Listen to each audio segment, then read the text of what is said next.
On dit souvent que les vieilles maisons gardent les secrets de ceux qui y ont vécu. Mais certaines gardent aussi ceux qui y sont morts. Je n'ai jamais cru aux malédictions.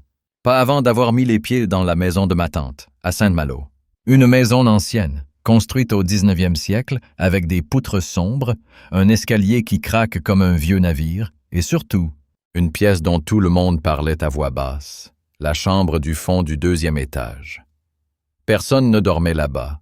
Personne n'ouvrait même la porte. On l'appelait la chambre maudite, l'arrivée. Ma tante m'avait demandé de venir l'aider à vider la maison.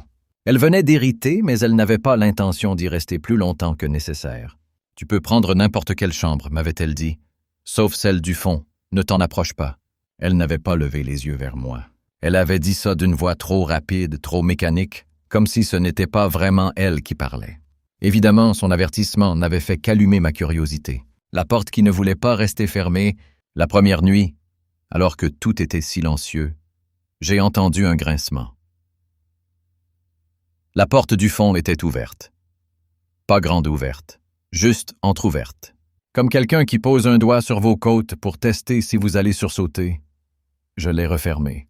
Elle était lourde, bien plus lourde que les autres portes.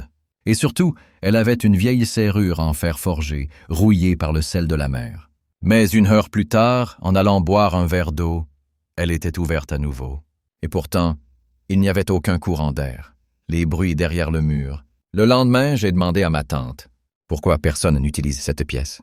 Elle m'a regardé longtemps, trop longtemps, avant de murmurer. « On dit que quelqu'un y est resté enfermé. » Qui? Personne ne le sait vraiment. La porte s'est refermée toute seule, il y a plus de 100 ans. On n'a jamais récupéré le corps? Elle a détourné la tête. On n'a jamais retrouvé quelqu'un.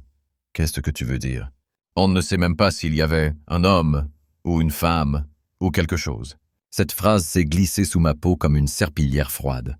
La nuit suivante, j'ai entendu des bruits contre le mur de l'étage, des chuchotements qui ressemblaient à du tissu frotté, ou peut-être des ongles sur du bois. Impossible à identifier.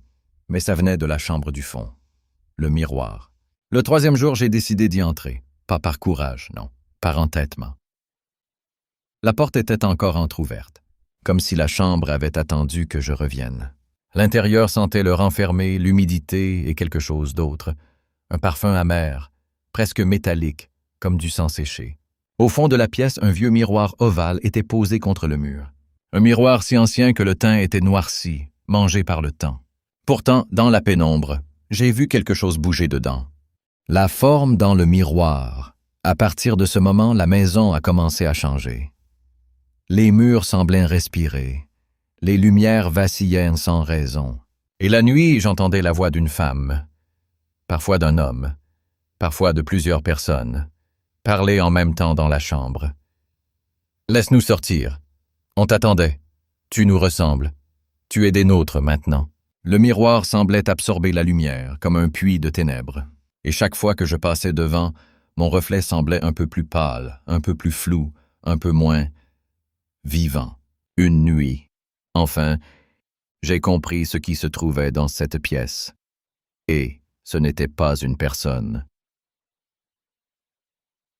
L'entité. J'ai trouvé un cahier dans le tiroir de la commode, un journal daté de 1893. Les dernières pages étaient tremblantes, comme écrites à la hâte.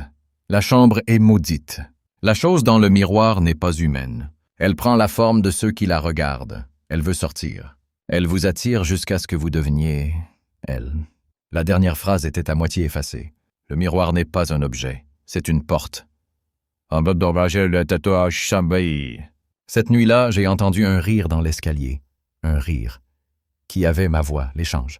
Je me suis levé, tremblant, et j'ai marché jusqu'à la chambre. La porte était grande ouverte. Le miroir brillait d'une lumière froide, presque lunaire, et dans le verre, mon reflet me regardait. Mais ce n'était pas moi. Ses yeux étaient entièrement blancs. Sa bouche était trop large, et son sourire s'étirait jusqu'aux oreilles. Il a murmuré « Ta place est ici, la mienne est dehors ». Avant que je puisse reculer, sa main est sortie du miroir comme de l'eau glacée, a agrippé mon bras et m'a tiré contre la surface. Le verre n'était plus solide. C'était comme tomber dans une mer noire. J'ai hurlé, mais le monde s'est renversé, et je suis tombé dans un espace sans lumière, sans mur, sans sortie. La dernière chose que j'ai vue, c'est mon double sortir du miroir, refermer la chambre derrière lui et descendre l'escalier avec mon pas, mon visage, ma voix. Épilogue. Si jamais vous passez par Saint-Malo, évitez la vieille maison près des remparts. Surtout la chambre du fond, parce que quelque chose y vit encore. Quelque chose qui cherche un visage. Quelque chose qui attend qu'un inconscient ouvre cette porte pour prendre enfin sa place.